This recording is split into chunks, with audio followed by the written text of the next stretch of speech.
Oh, he's got his sleeves rolled up.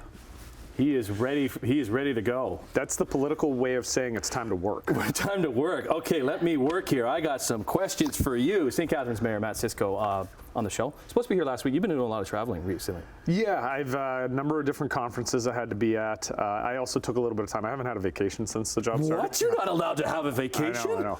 So I took my kids on a pretty awesome trip, and it was a lot of fun. But yeah, I'm back in the saddle now for a couple weeks, and people calling saying, why is the highway closed? Are they on-ramps? Yeah, that was an interesting one to come back to. Okay, so let's set it up. So all of a sudden, like, there was these signs that were on ramps going to the highways, and there were closures, and people were upset. Yeah, the signs went up without any notice, and in a couple of different places, a number of on-ramps in a row, right? So the access points that people use to get to the highway, and there wasn't nearly enough information. So, you know, they didn't indicate that these are going to be nightly closures. They didn't indicate that they're not all going to be closed at the same time. Who's they? The Ministry of Transportation of Ontario. And we have a good relationship with the MTO, which is why this situation is frustrating, because there just wasn't the communication that we were able to then relay to residents. Because when residents have a problem with on the roads, they don't call the MTO, they call City Hall. And if our staff don't know the answers to the questions because they haven't been given the information, well, then they can't answer the questions, and that just frustrates residents. Do you guys own the on-ramps? Who owns? The MTO. Like, they are responsible for the on-ramps, the highways, and everything within a certain meter distance. Okay.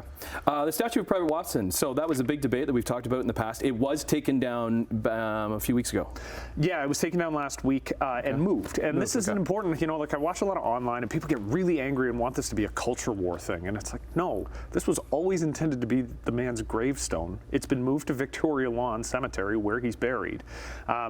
There are a lot of issues around this, but ultimately the Indigenous community came forward and said, listen, this is commemorating a battle, or it's being used to commemorate a battle that Canadians by and large say, we shouldn't have fought that at the Northwest Resistance in Manitoba.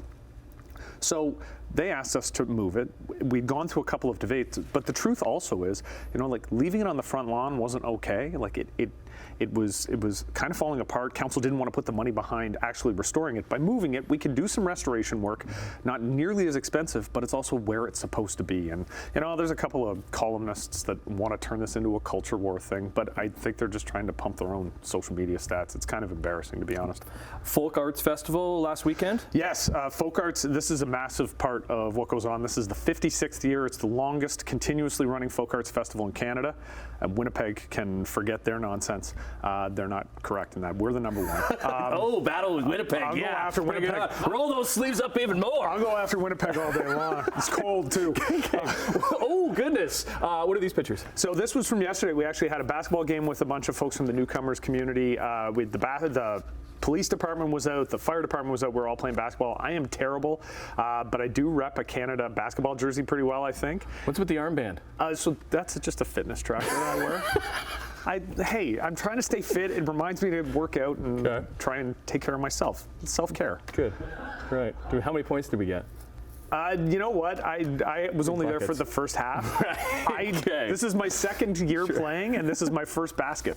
Right. Good job. Oddbird. Great job there. Okay. Anybody that doesn't know Oddbird, take us through it. Great restaurant. Phenomenal restaurant right next to one of the bridges to the Meridian Center on St. Paul Street. There's Oddbird, and then there's Odd Bar down the street. Oddbird has the best Nashville chicken sandwich I have had outside of Nashville. But then Odd Bar down the street has some of the best deep dish pizza, the Detroit-style pizza that I've had outside of Chicago. These guys are incredible. Like, their food, the menu is awesome. They've got a bunch of, you know, really awesome drinks. They'll tell you how to pair it all together. Yeah. Odd Bar and Oddbird, they're phenomenal. The reason we're saying this because Oddbird is on Canada's best restaurants list for 2024 that just came out last week. And it complements, like, we've got a bunch of restaurants. We've got Bolite on St. Paul Street. We've got Dispatch on St. Paul Street. The food scene really has been picking up over the last couple of years. Some awesome restaurants. And, like, you know, there's a sports bar, Cully's, with one of the best craft beer menus you've ever seen. Like, we just have lots of options in the downtown, and we, as the summer gets going, we want people to get back into the downtown. The Downtown Association's got a bunch of events going on, and check out some of the local restaurants and the highlights. Awesome. We could talk about your Yankees, but we've run out of time. So you never run out of time to talk about the Yankees. Mat Siscoe. We'll see you next month. Thanks, buddy. Right on.